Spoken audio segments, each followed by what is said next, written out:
I would like to speak today to the parents of teenagers. Aujourd'hui, je vais parler aux parents d'adolescents. Vos jeunes intelligents et énergiques sont l'avenir de l'Église. Et pour cette raison, ils sont des cibles privilégiées de l'adversaire.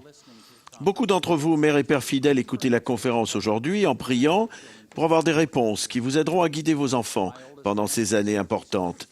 Les plus âgés de mes petits-enfants viennent d'entrer dans l'adolescence. Ce sujet me touche donc de très près. Il n'y a pas de parents parfaits, ni de réponses faciles, mais il y a des principes de vérité sur lesquels nous pouvons compter. Le thème des activités d'échange des jeunes gens et des jeunes filles pour l'année 2010 est tiré du livre de Josué. Il commence ainsi.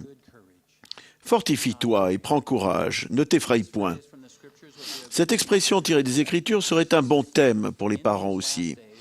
En ces derniers jours, ce dont le monde a vraiment besoin, c'est de mères et de pères qui élèvent leurs enfants avec courage et qui n'ont pas peur de parler franchement et de prendre position.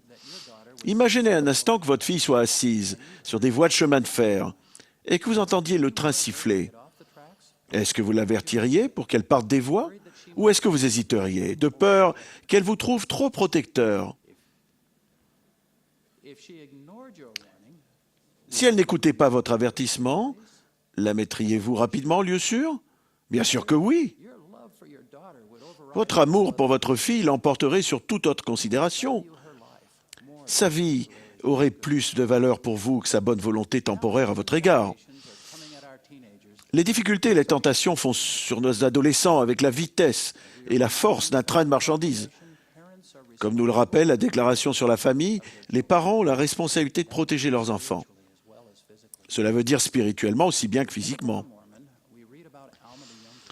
Dans le livre de Mormon, on trouve un passage où Alma, le jeune, conseille son fils égaré.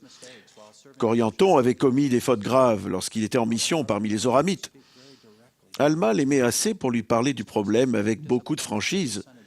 Il a dit à son fils qu'il était profondément déçu, que ce dernier commit l'immoralité et lui a expliqué les conséquences graves du péché. Les paroles courage suivantes d'Alma m'inspirent chaque fois que je les lis. Et maintenant, l'Esprit du Seigneur me dit, « Commande à tes enfants de faire le bien. C'est pourquoi je te commande, mon fils, dans la crainte de Dieu, de t'abstenir de tes iniquités. » Cette intervention rapide de son père marque un tournant dans la vie de Corianton. Il s'est repenti et a servi fidèlement par la suite. Comparez l'exemple d'Alma avec celui d'un autre père dans les Écritures, Élie, dans l'Ancien Testament. Il était souverain sacrificateur en Israël à l'époque du prophète Samuel. Les Écritures expliquent que le Seigneur l'a sévèrement réprimandé parce que ses fils s'étaient rendus méprisables, sans qu'il les ait réprimés. Les fils d'Élie ne se sont jamais repentis et tout Israël a souffert à cause de leur folie. L'histoire d'Élie nous apprend que les parents qui aiment leurs enfants ne peuvent pas se permettre d'être intimidés par eux. Il y a plusieurs années, lors de la conférence générale, Joe J. Christensen nous a rappelé « Être parent, ce n'est pas chercher à être en tête des sondages de popularité. » Dans le même esprit, Elder Robert D. Hales a fait observer « Parfois, nous avons peur de nos enfants, peur de les conseiller par crainte de les offenser. » Il y a des années, notre fils de 17 ans voulait partir en week-end avec ses amis, qui étaient tous de bons garçons. Il a demandé la permission d'y aller. J'ai voulu dire oui, mais pour une raison que j'ignore, j'étais mal à l'aise par rapport à cette excursion.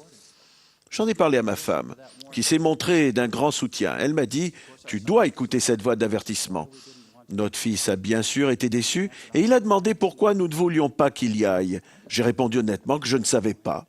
J'ai expliqué « C'est simplement que cela me met mal à l'aise et je t'aime trop pour ne pas prêter attention à ce genre de sentiments. » J'étais très surpris quand il a répondu « C'est pas grave, papa, je comprends. » Les jeunes comprennent plus que nous ne le supposons, car eux aussi ont le don du Saint-Esprit. Ils essayent de reconnaître l'Esprit quand ils parlent et ils observent notre exemple.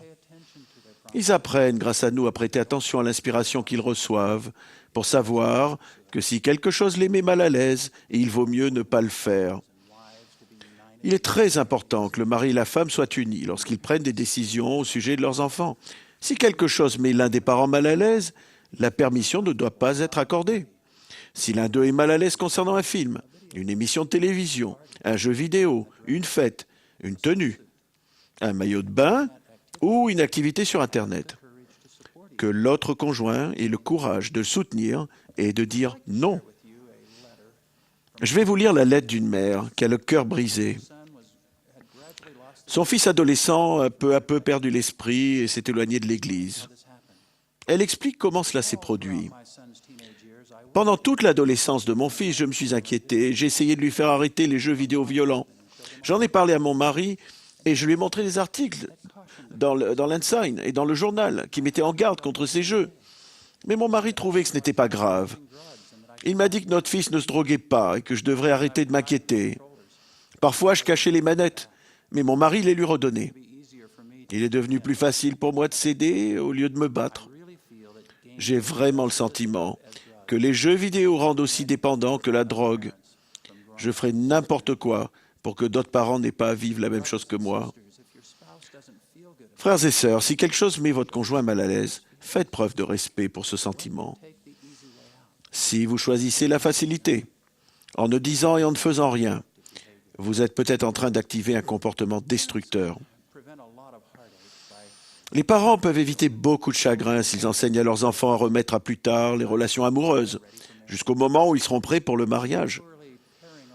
Il est dangereux d'avoir un petit ami ou une petite amie trop tôt. Quand on devient un couple, cela crée une intimité émotionnelle qui conduit trop souvent à l'intimité sexuelle. Satan connaît ce processus et l'utilise à son profit.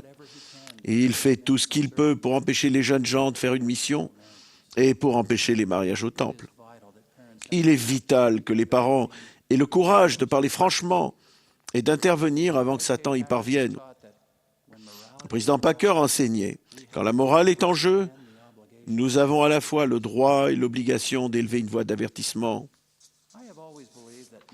J'ai toujours été convaincu que rien de très bon n'arrive tard dans la nuit et que les jeunes doivent savoir à quelle heure ils sont censés rentrer à la maison. Les parents font preuve d'une grande sagesse lorsqu'ils restent éveillés et attendent le retour de leurs enfants. Les jeunes gens et les jeunes filles font de bien meilleurs choix quand ils savent que leurs parents les attendent pour savoir comment s'est passée leur soirée et pour leur souhaiter bonne nuit. Je tiens à lancer une mise en garde personnelle au sujet d'une pratique que l'on retrouve dans beaucoup de cultures. Il s'agit des nuits passées chez un copain ou une copine. Quand j'étais évêque, je me suis rendu compte que trop de jeunes enfreignaient la parole de sagesse ou la loi de chasteté pour la première fois lors d'une nuit passée chez un ami. Trop souvent, la première fois qu'ils étaient exposés à de la pornographie et même la première fois qu'ils avaient affaire à la police, c'était alors qu'ils passaient la nuit à l'extérieur du foyer. La pression du groupe se fait davantage sentir lorsque nos enfants sont loin de notre influence et quand leurs défenses sont affaiblies tard le soir.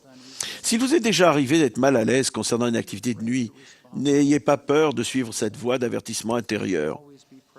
Pensez toujours à prier lorsqu'il s'agit de protéger vos précieux enfants. Être des parents courageux ne signifie pas toujours dire non. Cela demande également du courage aux parents de dire oui aux recommandations des prophètes modernes. Les dirigeants de l'Église nous ont recommandé d'instaurer des traditions justes dans notre foyer. Réfléchissez à 5 pratiques fondamentales capables de fortifier nos jeunes. La prière en famille, l'étude des Écritures en famille, la soirée familiale, le dîner en famille et les entretiens individuels réguliers avec chaque enfant. Cela demande du courage de demander aux enfants d'arrêter ce qu'ils sont en train de faire pour s'agenouiller en famille. Cela demande du courage d'éteindre la télévision et l'ordinateur pour guider votre famille dans la lecture quotidienne des Écritures. Cela demande du courage de refuser d'autres invitations le lundi soir pour réserver cette soirée à votre famille. Cela demande du courage et de la volonté d'éviter d'avoir un emploi du temps trop chargé afin que votre famille soit à la maison pour le dîner.